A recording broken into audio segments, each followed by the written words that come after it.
wearing all black. Aloha! Here with JC and Jeff. Ain't no time for school today. Hitting bombs. Hey, watch this punch cut lob wedge. Replace your Marshalls with cart girls. They're better looking. They're serving drinks. Got to hit bombs off the tee. Phil talking about a guy taking shit in the cut. Mahalo! That's what we did fireside with Phil. Fire the stick. Hit bomb and attack the pin. Ladies and gentlemen, welcome back to the Aloha Press Show. My name is JC, and guess what? We got a special edition. It's a hot and bothered type edition of the Aloha Press podcast and YouTube show. First and foremost, I want to thank everyone that's tuning in. Really appreciate it. We've got some new listeners. We've got a former LPGA player listening onto the show, which is absolutely exciting. Went out to the old local golf club and was recruiting some folks to listen to the podcast. So everyone that is tuning in, really appreciate you guys, joining here on the show. This is your number one R-rated golf podcast in the world. Have I verified that information? Absolutely. We're the only ones that advertise that we're R-rated because holy shit, this show is about to go crazy. We've got all kinds of nonsense that we're going to kick off here today. First and foremost, if I don't see you here in the next couple weeks, happy holidays, Merry Christmas. Have a,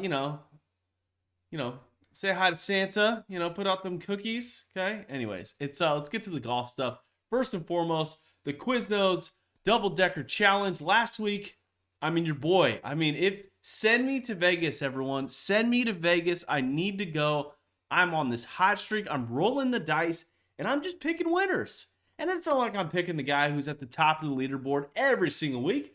I go out there, I pick some, slight underdogs. Give you guys, last week's Wager Wednesday. Give you a set of guys who were not going to win. And sure enough, they didn't perform. And then I picked a winner. I picked two guys, Kevin Na and Jason Kokrak at the old, Saudi International QBE whatever challenge. It was just absolutely incredible. You tune in, okay? You skip over the college football, you skip over the NFL, and you find the Golf Channel, all right? And you're tuning into the QBE challenge, shootout, whatever the hell it's called, and you realize there's a couple battles out there. You got Billy Horschel and his buddy. You've got, you got Kevin Na just slinging birdies everywhere, which was incredible. But then you got some real talent out there in Bubba Watson and Lexi Thompson, and it was cool to see. They smoked a couple people, which was absolutely impressive. I'm just shocked. I'm just shocked at this particular event. QBE what the hell is else going on in the LPGA Tour? Why can't more girls get out and play? It was so cool to see Bubba Watson and Lexi Thompson.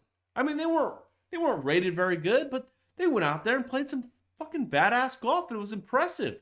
Lexi and Bubba, day one, got to shoot 59 together, which was cool. And I'm sitting there in the Golf Pro shop this week, and we just had a couple inches of rain. The course is money. It's just, you think you're like, this is winter golf. Ain't nobody here. They're all watching football. Why not toss some characters out there at this particular event? There's like 12 pairings. Add another like 6 or 7, 8 pairings. Increase the leaderboard. Who gives a shit about the money? Every single one of these guys who's playing in this particular tournament. You got Ian Poulter, Lee Westwood. Those guys aren't hurting for cash. Jason Day, Mark Leishman. Jason Day, sure. Former world number one, goes out there, plays pretty well, but he ain't hurting for any cash. The guy's just, he was half retired for the last 3 years. I'm just saying, like, Daniel Kang, Nelly Korda, any of them. Just Michelle there's so many great LPGA players right now who are really entertaining. And if you see them in a informal fashion of a golf tournament that is not necessarily in their league or in their realm, I'm feeling you're gonna get some entertaining content. You're gonna get an entertaining product that we got some content to talk about.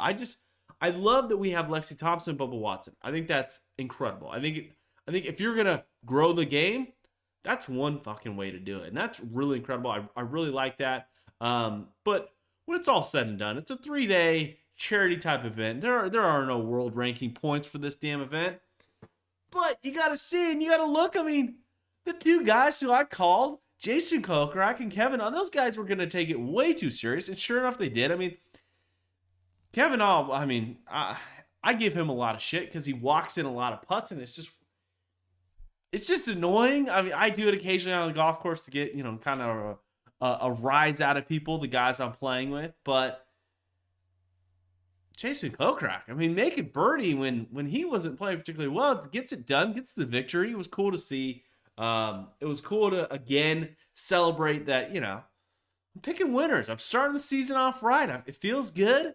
It's absolutely, pretty incredible. But other news going on. I mean, we're not going to spend the entire podcast on the beautiful, whatever it was called, the QB Quizno Challenge. Some other news, some other highlights that I wanted to bring up, which I thought was rather hilarious. There's a lot of talk. Golf made its way to it's not mainstream media anymore. It's just like the BS media. I don't care which side of the aisle you're on. I particularly don't. I hate them both. I'm one of those people who's an independent thinker when it comes to our nation's topics. If you want to get into politics, let's do it. But if you're not familiar or comfortable talking about your local politics, you ain't got a dog in the fight. I want to hear about some real shit. And sure enough, we've got Fox News reporting on a golf brand, and it was to be honest, it was pretty funny because I got to play around with it. I got a little giggle out of the damn thing. But the good old folks over at Fox News jumped on a story about, and let me get to the old antics, okay? Fox News, which again I'm not a fan of. Fox News, Andrew Mark Miller appears to have worked hard to test out the Titleist golf ball personalization sensors after an enraged customer was rejected over a "Let's Go Brandon" request. Now let me break down that sentence. Golf balls, okay? Any golf ball, you can have them customized. You can put whatever name. You can put pretty much whatever you want on golf balls. I've seen all kinds of shit because I spent like years hitting it out of trees and shit and the thick weeds and stuff. You occasionally find some golf balls, and you got golf balls that are customized. Usually there'll be like a logo. They'll have someone's name on it. It'll have a saying, which can be funny. So you have the ability to customize these golf balls. On one side it says, the brand, and then on the other side of the golf ball, you got, whatever you want to, engrave in that, or have stamped on the golf ball, which is cool, you would think. So, but continuing, Fox News, all right? Fox News, Andrew Mark Miller appears to have worked hard to test out Titleist's golf ball personalization sensors after an enraged customer was rejected over a "Let's Go Brandon" request. The phrase become one of the more pathetic, dimwit dog whistles of this or any generation. If you're not familiar, the right uses "Let's Go Brandon" in a political term, and I'll continue in the article. It's when Fox News Digital attempted to personalize the Titleist Pro V1 golf ball on the company's website. The phrase "Let's Go Brandon" an error message said, "Sorry, one or more of your words you have chosen cannot be used. Please see our terms and conditions to learn more about what we will imprint." On the website, part of these terms and conditions reads, "A ShoeNet company reserves the right to reject orders for imprints on our products that may and or sole discretion be inconsistent with the company values or brand identity, including but not limited to logos, designs, and or personalizations that are negative in nature, advocate violence, illegal activity, or slurs, hateful, threatening, libellous," some fancy word, defamatory. What are they doing? You gotta use smaller words, Titleist. Vulgar, obscene, or pornographic. I know what that word is. It is unclear which of these categories the phrase "Let's Go Brandon" violated. Now, Miller goes on to share the vulgar message as he tested the error message. The Fox News guy, I listened to the article and I listened to him explain. First of all, he calls Titleist, he goes, "Titleist. These Titleist golf balls. You can't even you can write 'fuck the police' on the Titleist golf balls, but you can't say "Let's go, Brandon," which he's got a point. I mean, let's go, Brandon. I mean, if you're not paying attention to any of the things that are going on in the world, one of the things that happens is "Let's go, Brandon." It pretty much means like fuck Joe Biden, which I'm gonna get canceled because I said that. YouTube, podcast world. I'm just reporting the information, okay? Don't cancel me.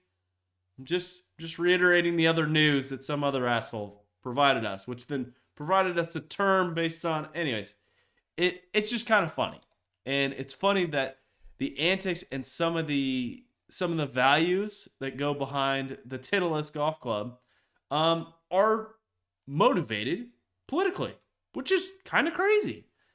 It's crazy to think a golf company would not allow "Let's go, Brandon," which, hey, say it, Brandon, big listener to the show. I'm sorry, buddy, you can't have it on your golf ball.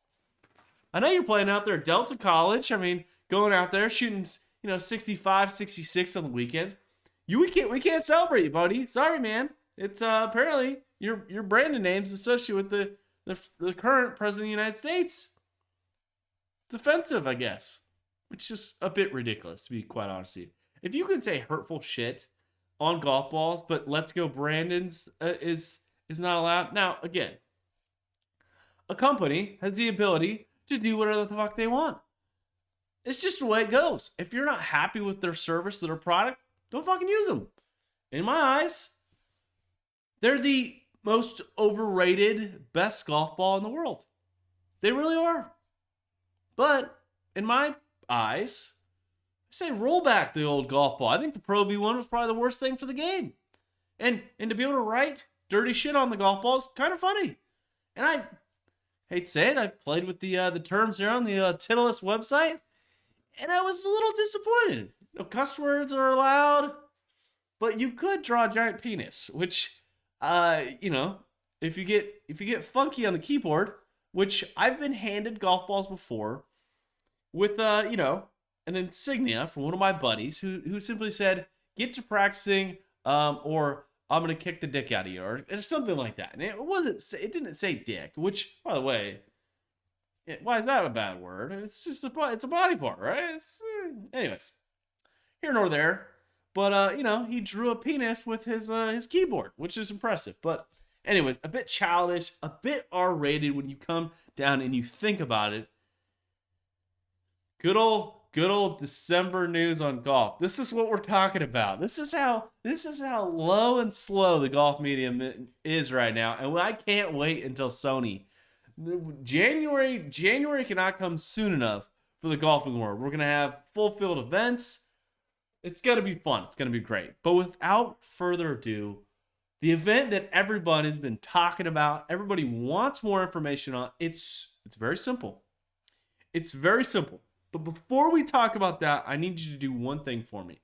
If you're listening on the podcast, do me a favor, hit the pause button and give us a review.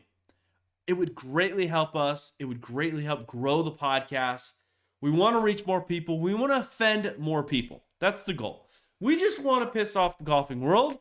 Jeff and I want to show up to golf tournaments and go, those guys aren't allowed. Okay? If we can accomplish that in our golfing media world, it's gonna be a good day. It's gonna be fun. We'll do podcasts outside of Augusta, which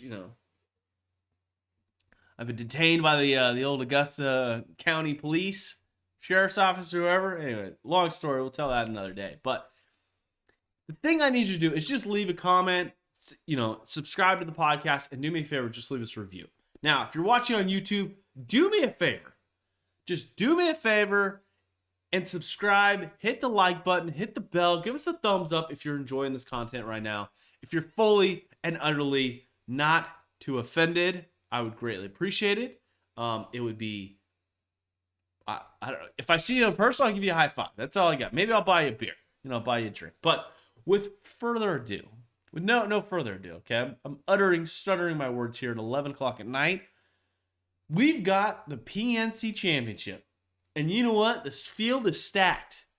If this was 2002, look out, NFL football. You might be contending with some golf. But unfortunately, it's not 2002. we do have Tiger Woods back in the mix.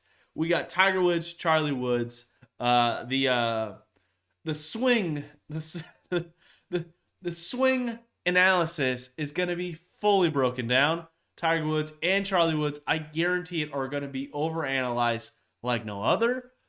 The golf media is going to lose their mind. I mean, it has already started. It has already begun. This 2-day event where you've got like a 6-year, 8-year, I don't know how old Charlie Woods, I could care less. He's a little kid.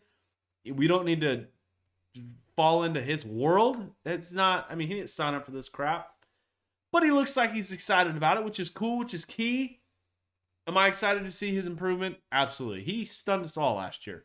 I mean, the kid, like, nuked driver, nuked 3-wood, and just rolled in like a 12-footer for eagle. And it was utterly very impressive. I look forward to the conversations that Tiger Woods is going to have just with his son out there on the golf course and be able to observe that interaction. It's one of those things as a dad myself, the ability to take my 3-year-old son out on the the golf course and being able to interact with my son in that way is just so cool. I mean, I look at my kid and go, hey, we're going to go play some golf.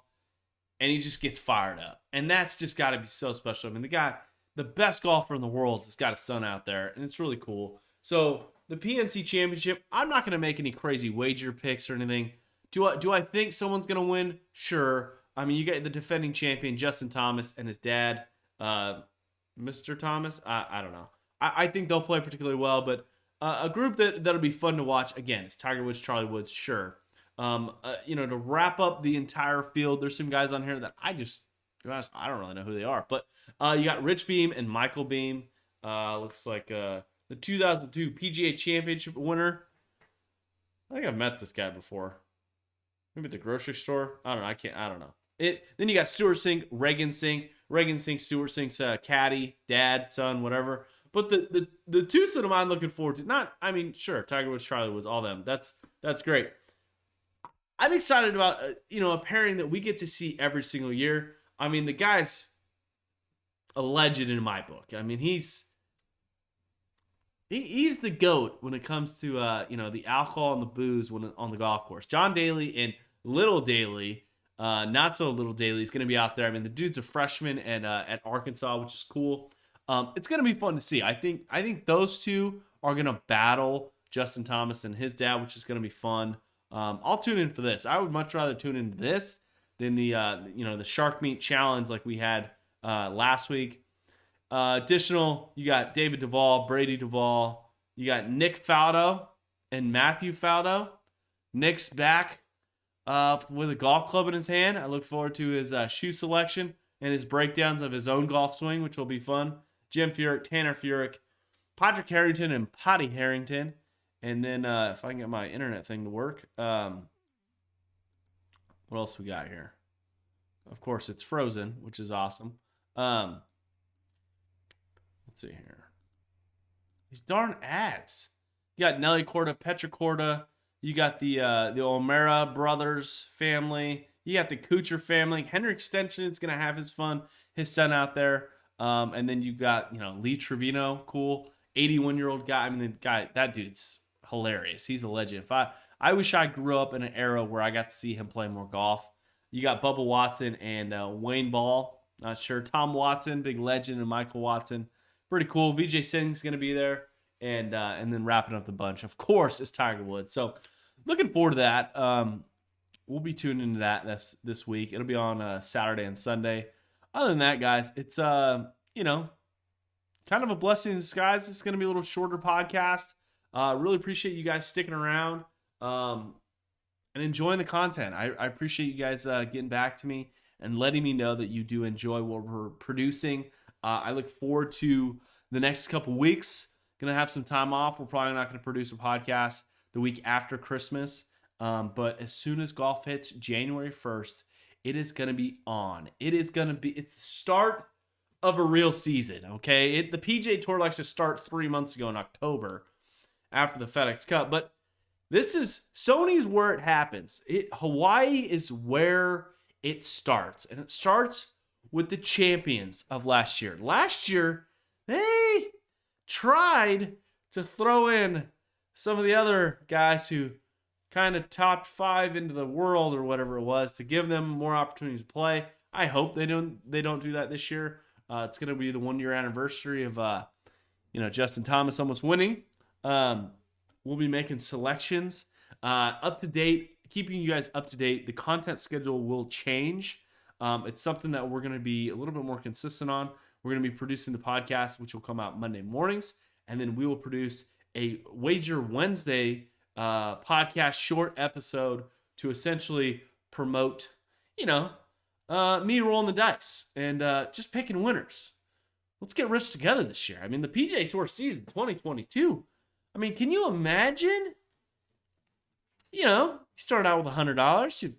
You turn 100 into 200, 200 into 400, 400 to 800, 800 into 1600, and then again, I don't do public math. I think it's 3200. Anyways, we're like 16 doubles away from like $1 million. And I feel like I've got the power this year to pick 16 winners. I don't know about in a row, but I've picked 3 so far. And I think this season is going to be special. I have a feeling we're going to be able to purchase at least 1 Bitcoin, if not a couple. Maybe some of those Shiba coins or whatever the hell. I don't know. I know nothing about crypto. If you want to educate me on crypto, send me an email at jcIdon'tcare. But with that being said, guys, really appreciate it. We're going to wrap up next week. I'm sure we'll have a lot to talk about in regards to the PNC father-daughter, son-grandson challenge. It's going to be fun. It's going to be fun to watch. If you're rooting for anyone this week, root for me. Week 1, fantasy football playoffs. I'm sure you guys don't care, but I care. Let's go Tom Brady. Let's keep that momentum up. Let's go get a victory. Okay, we need a victory this week. So, with that being said, guys, really appreciate it. As always, hit bombs, attack pins, and aloha press. Cheers. Wearing all black. Aloha! Here with JC and Jeff. Ain't no time for school today. Hitting bombs.